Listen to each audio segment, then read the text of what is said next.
This is the only way to make money with Pokemon cards in 2025, and this is the strategy that I'm going to use to try and make $100,000 with Pokemon cards in 2026. So make sure you guys watch this entire video. We're covering everything from the very beginning, but right now, I need to give you an updated portfolio view.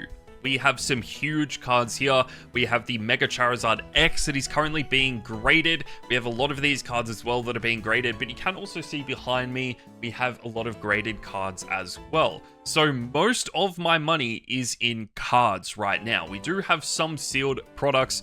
There are other ones on here that actually are not on Pokedata just yet, including the Hiroshima box, which is just insane. I'm so happy I was able to get that.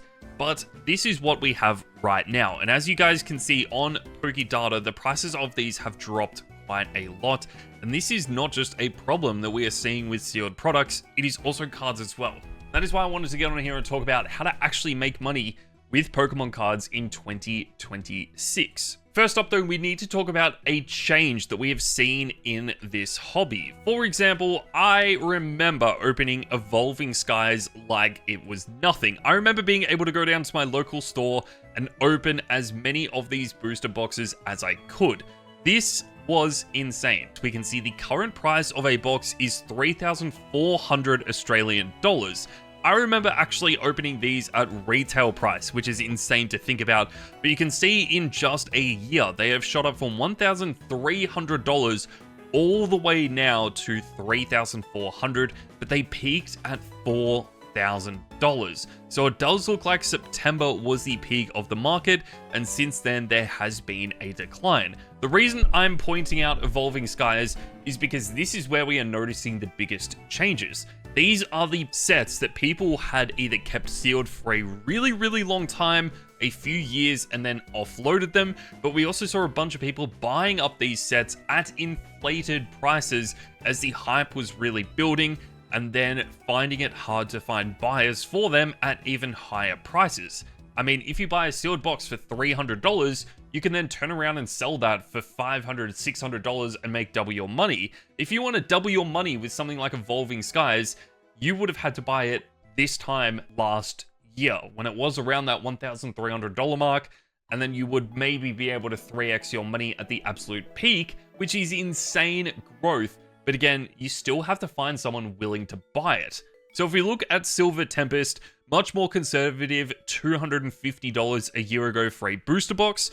We then see this shoot all the way up to nearly $900. I actually saw one for $900 at a local card shop, which was insane. And again, that was around early October, late September, which again seems like the peak of the market. And it has since declined by a few $100s, which is quite large. And Silver Tempest is from the Sword and Shield era as well, one of the best eras that we had for Pokemon cards. If we look at 151, one of the most hyped sets we have seen for a long time, we can see something like the Ultra Premium Collection, again, $300 a year ago, all the way up to $1,000 at the start of October, and has now declined nearly $150. And that is for 151, one of the most wanted sets of all time. And this just continues. As you go through all of these, you can see the huge changes here.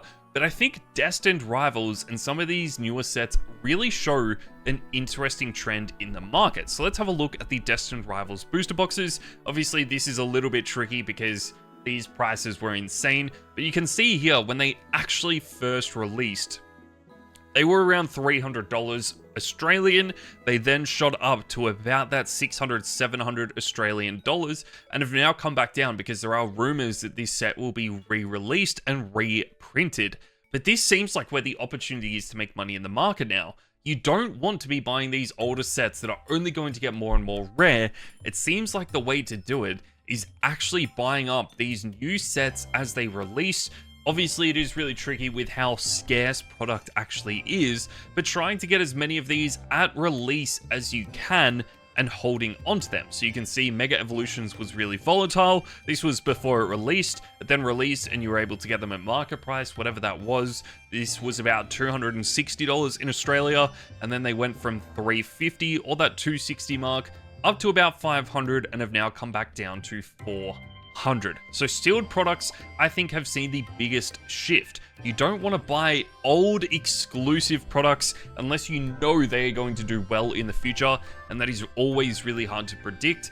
But cards are actually a little bit different. Obviously, the really interesting discussion is that over time, there are more and more cards that are going to be released. There are always going to be more golden Gardevoirs in the future than there are right now, because people will continue to open the packs, there will be more that are getting graded, and that is why you can see sometimes these pricing charts are really volatile. So before the release, obviously, if people had them at pre-release, they were $2,000, but it seems like they have sort of held steady around that $700 to $1,000 mark, especially for the Gardevoir, and the PSA 10 price has come down considerably, but still around $2,000. But this is really interesting because over the last few sets, not only has this shift been from sealed products to the top chasers, but it seems like these are actually really holding value. So this is White Flare. This is a set that came out.